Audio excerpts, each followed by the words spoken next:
Yeah, he was a medic. I think it was probably because there was too many firefighters. Huh? Jay was the medic. Excellent. Yeah. At least that's legitimate. That's why they had union clauses in the That's it.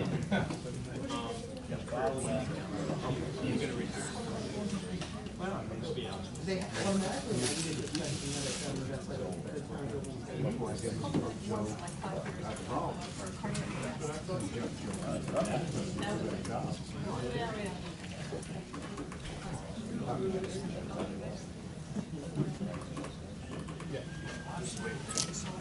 All right, we'll call the meeting to order. Thank you everyone for coming tonight. Motion to approve minutes from the prior meeting, please. Motion by Lynn, second. Anyone? Thank you, Brian. All those in favor? Aye. Opposed? Correspondence are all listed there. They're right here for those who'd like to take a look at them. We're going to change up the order a little bit. Our investment advisor is here to meet with us. You already met with the exec board, so we're going to go right to that. The floor is yours, sir. Okay, great, thank you.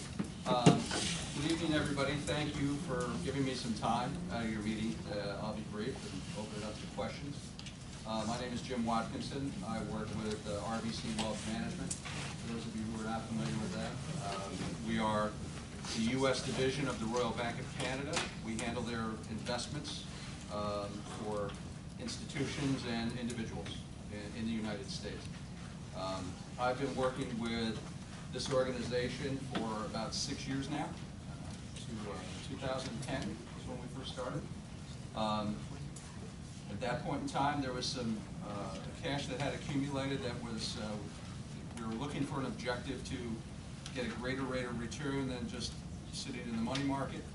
Our first order back in 2010 was to work with the board in establishing an investment policy statement, which we have abided by over the course of the last 6 years when we meet and when we look at the reports and we make recommendations on what to do with cash and capital that's accumulated. Our objective has always been to be conservative. Our main benchmark is to outperform certainly money markets, which pay next to nothing at this point, but at the same time get at least a return that would be equatable to that of a higher quality bond. We have achieved this by investing in certain sectors. We do allow purchases of stocks and bonds and some mutual funds, but primarily these accounts are invested very conservatively, primarily fixed income. There are some reports in the blue binders for those of you who want to take a look. These accounts were opened back in 2010. The initial investment was just over $240,000. We closed the business on Friday. The accounts were valued at just over $307,000. We've had about $60,000 in growth over the time. Translates to just over a 4% annualized rate of return. Right now, we are invested. 51% of the investments are in the money market, and that has been due to one of the bonds that we had was called, and we had some stocks that we sold back in July.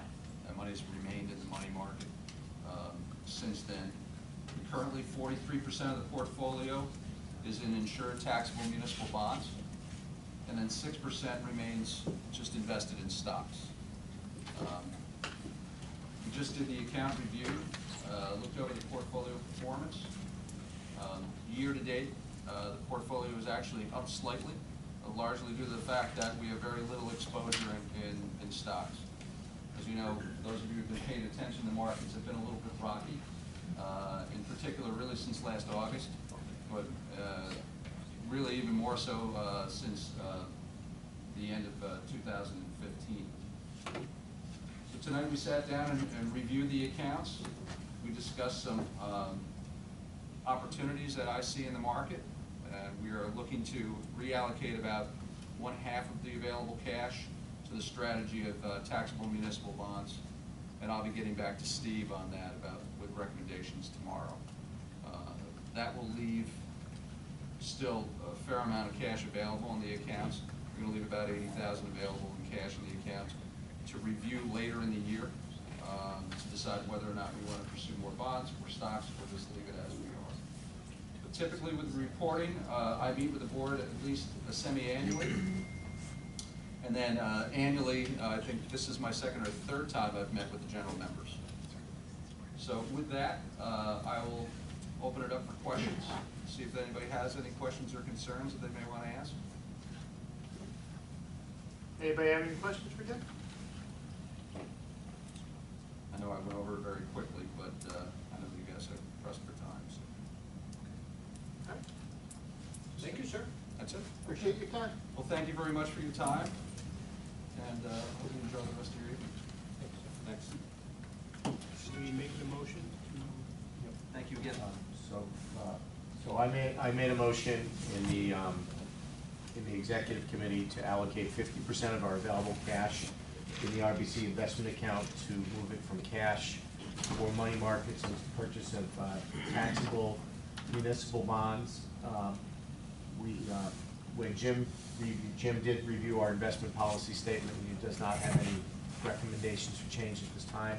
The one discussion we did have in the in the executive board is that I think the consensus is that we should be looking at shorter-term municipal bond opportunities as opposed to longer-term municipal bond opportunities, and so I guess it's a seconded motion to allocate 50% of the cash in the RBC account to move towards municipal bonds investment.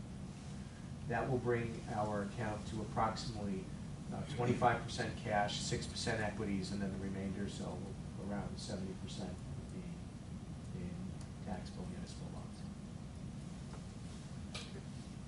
Seconded motion from the exec board. Any questions from anyone on this? Any comments? Okay, seeing none. All those in favor? Aye. Opposed? Good, thank you, Steve. Executive committee will discuss everything out here tonight. Executive director's report. Hopefully everybody has a copy. A few items of note I'd like to touch base on. Our new Remo hires are working out great. Both J.C. Guzman in the front desk and Deb Cuffs working hand in hand with Dean and QA/QI are both working out well here. And it's great to have a 5-day presence in both of those offices. We talked about an executive board. The life pack modem order has been placed, and it's considerably less than we initially figured when we discussed this item a couple months ago. Initially, we had planned on replacing just about every life pack modem in the region for a cost of approximately $80,000. However, over the course of the last several months, several agencies have opted to pre-purchase their own units, which dropped that base price down about $20,000 to $25,000. We're looking at about $58,000 to $59,000 now to replace about 90 modems. The order has gone into Physio, the check has been cut, and we're just waiting upon arrival of those. But I don't think we'll see those for a few more weeks at least. Annual signal totals have been compiled. REMAC billings will be going out. They started going out today. Other than that, everybody should have a report in front of them. If there's any questions, I'd be happy to answer them. Otherwise, that would conclude my report. I went a little out of order. The CON committee, is there anything pending right now? Nope. Just happened the fact we're lacking a Nope, CON we wrapped chair. up Town of Greenfield back in November, and there is nothing on the docket right now. Thank you. Steve, you want to say something? Just a question, Tim, do you have dates for the upcoming EMT classes? I know you were contemplating several in the next couple Pending months. DOH approval, we have a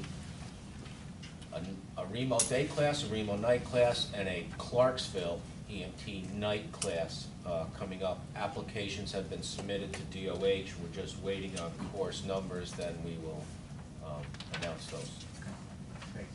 But they'll all be early spring. Okay, thanks. Thank you. Any questions for Tim, anybody? Move on to treasurer's report. We're in a very strong financial position. You can see we have total assets of over $600,000, which is great. Just want to reiterate what Steve said. We just voted to put $80,000 into bonds. Understand that this is safe. It's a AAA bond. You can't get much safer than that. The rate of return should be good, and we're looking at an 8 to 10 year probably maturity date on those bonds. So it should be good for us overall. So those of you that'll still be around after that period of time, you can say you did a good thing. We only have accounts payable moving forward of 2479.57. That's it. Thank you, sir. Kevin? Can I just add one thing back to my report? Absolutely. Dean has scheduled, or did schedule, 2 webinars for the annual recredentialing process here, and I think they both were tremendously successful. It gave us an opportunity to reach out to agency administrators, ALS coordinators, and directors to reacquaint themselves with the annual process. Very well received, and I'd just like to give credit to Dean for that. I think it was actually good that we did that.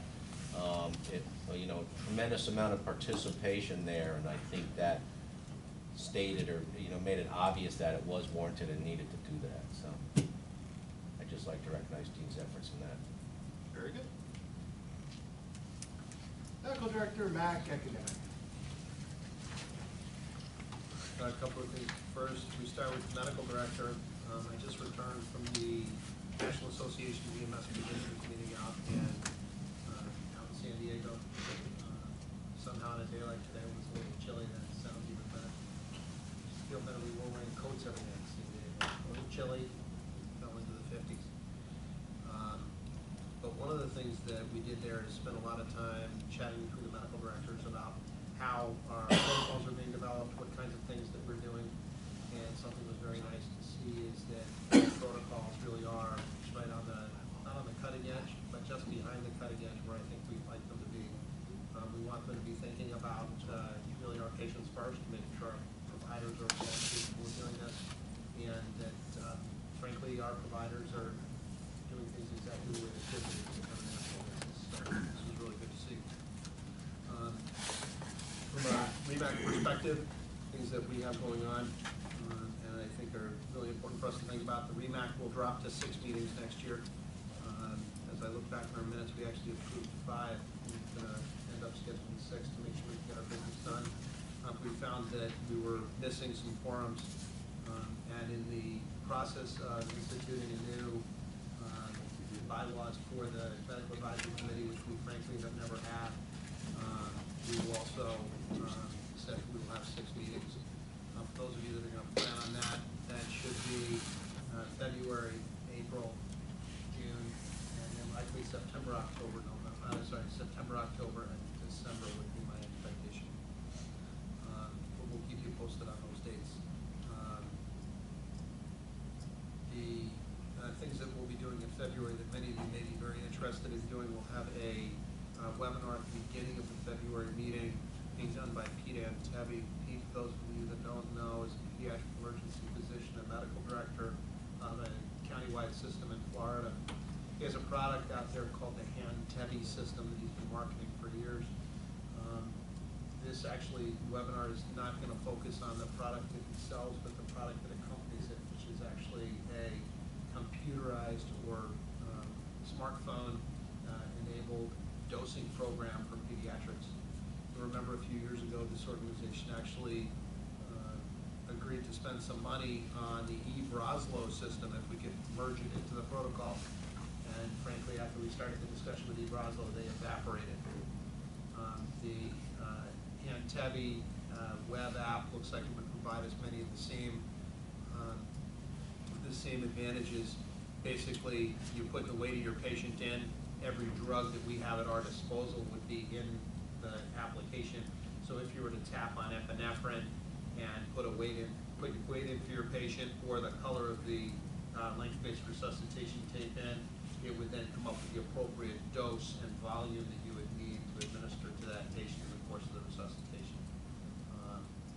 Having tragically taken care of a young cardiac arrest victim this morning, I was one more time reminded of how helpful that would be for a provider in the field who's calculating doses, drawing up doses, and making sure they're giving those appropriate doses in the field. So while this is one of 2 options that are out there right now, this certainly is an interesting one. Pete will be talking about that and pediatric medication safety at the beginning of our meeting. We'll also be talking about our bylaws, and we'll briefly be talking about the memorandum of understanding that we've already agreed to participate in the collaborative protocols. Something that came up in executive we talked about briefly. It's the idea of the collaborative protocols, and that they are going to be basically senatorial. Each region that participates will get one vote from their medical director or their REMAC chair. Everybody within the region that's interested in participating in the process of designing those protocols can certainly participate. Many of the people around this table have been on those calls in the past, into the meetings in the past. That's been very effective so far. I want to keep on moving on that. Right now, we have a product that's almost ready for prime time. It's actually been sent out to everybody on the collaborative protocols email list, so you can take a look. This is a combination of the Western New York protocols, Monroe Livingston protocols, ours, and the Central New York protocols, taken mostly from what we currently are working with. My comment would be, frankly, that if one of our EMS providers went out the door with the existing draft that's in their hand and practice, they would notice no difference whatsoever, and just frankly find a few things that work a little bit more easily. Something else from a broader perspective, the syringe epi project that you guys have been extremely supportive of right along the way is actually kicking off. Thanks to Lynn, we're doing our first local training Wednesday out in Stephentown, and we look forward to seeing other people come on board after that. The Allergy Advocates Association actually has been so impressed with the idea behind it that they've made a donation to support the project, which is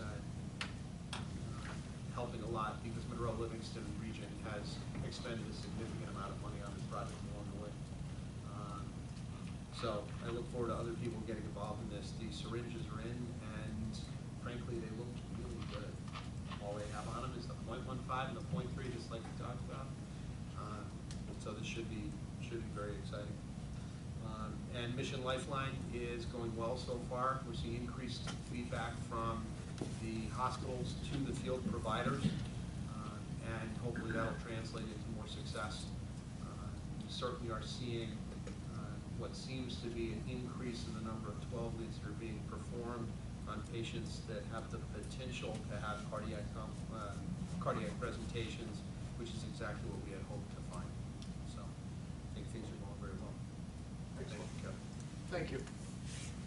State EMS Council. The State EMS Council did meet in December, but I have already reported on the things that we covered at that meeting, at our last meeting.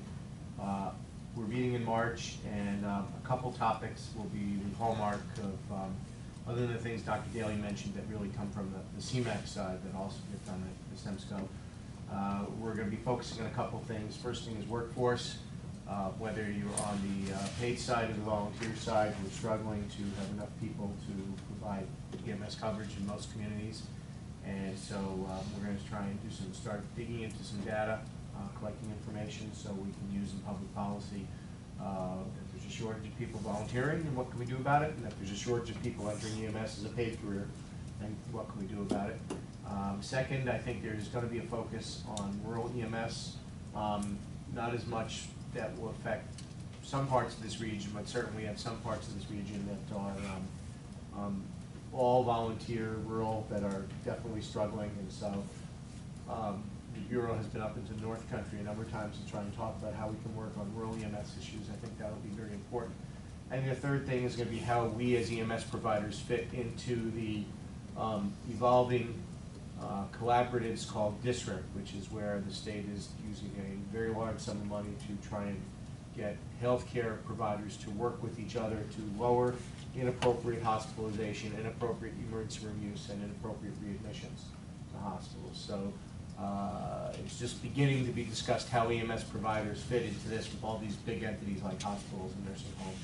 But certainly all something we know acutely because we are generally the vehicle that brings the people being readmitted, and we see the circumstances that cause those readmissions, the circumstances that cause those inappropriate ER utilization, and probably have some pretty good ideas to bring to the table about how to make that not happen.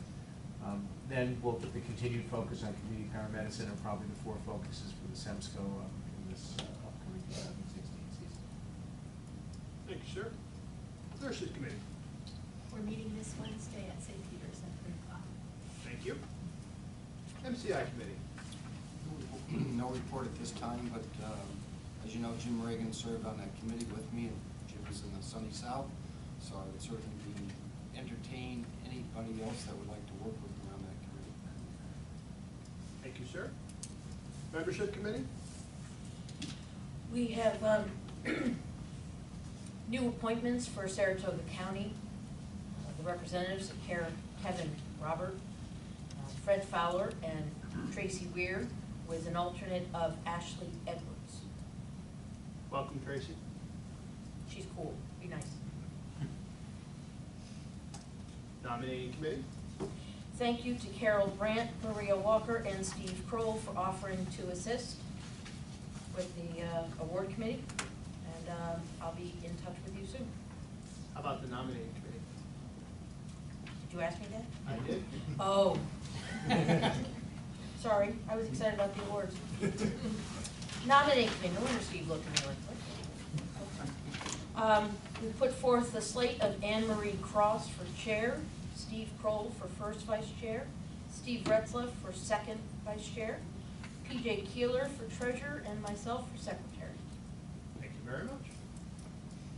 QI. We have no report. We're meeting next week. Good. County reports, Albany County. The county was able to secure a grant for, obviously, you know how you work it, but it's an interoperability grant that they're gonna use to do an active shooter, full-scale active shooter drill, with cooperation from the Warriors School District. So that'll be taking place in, March, and then it'll be, the goals, I was actually able to sit in on the first meeting, kickoff of it, and, you know, one of the goals would be to test, our ability to respond to mass casualty type. Excellent, thank you. Columbia County. Columbia County is currently starting to develop and working with the county sheriff's department to come up with a collaborative, unified effort in response to active shooter incidents. Only just begun, and our hope is that we can get this going before something really happens. Thank you. Green County. No report. Rensselaer County. Nothing to report. Saratoga County, aside from new members, business as usual for us. So Schenectady County. We've got a committee working on updating our MCI plan for the county. Other than that, no reports. Thank you. Moving on to new business, we'll go to election of officers. You've all heard the slate put forth by the nominating committee. Is there any nominations from the floor for any of these positions? Any nominations from the floor? And finally, any nominations from the floor for any of the positions? Okay. I make a motion, close nominations, secretary to cast one ballot For the whole slate? for the whole slate. Second for that motion, please. Second. Thank you. All those in favor? Opposed? Congratulations, everyone. We've already covered that. CMAC appointment. That's Michael, correct? Do you want to comment on your appointment? No? Thank you. Thanks for serving, Mike. You're welcome. Tim, you want to cover your expenditure request, please? Okay, two items we're asking for. First one, I think everybody should have a quote. There was a stack of quotes up there. We did purchase some new EMT equipment over the last couple of months, but what we overlooked were our oxygen tanks. They were severely out of date. They were not able to be hydrostatically tested. And I've been made aware for PSE exams, you have to have tanks that are currently stamped and operational like that. So we're asking to replace 4 oxygen cylinders, and at the same time, purchase 4 new regulators for those units.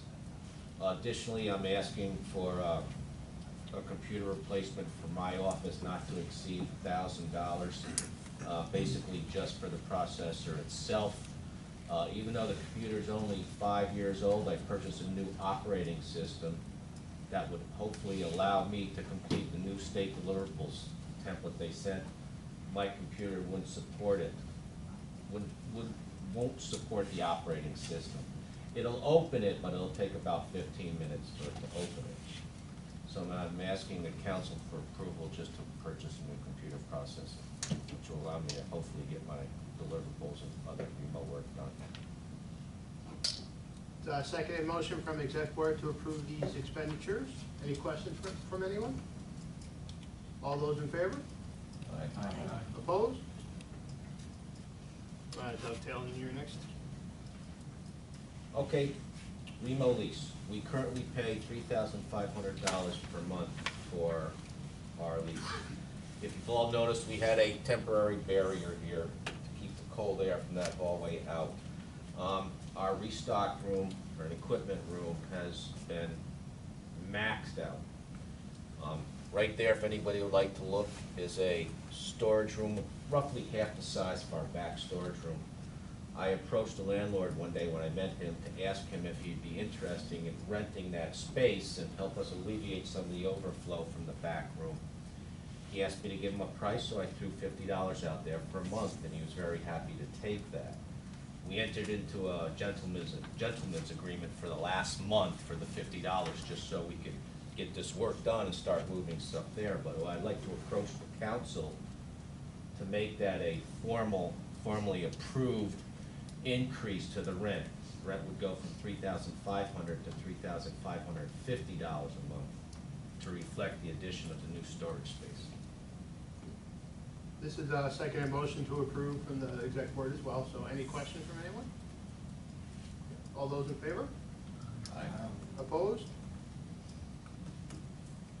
Any items from the floor? Anything anybody'd like to discuss? Okay, motion to adjourn, please. Nobody? Thank you, Lynn.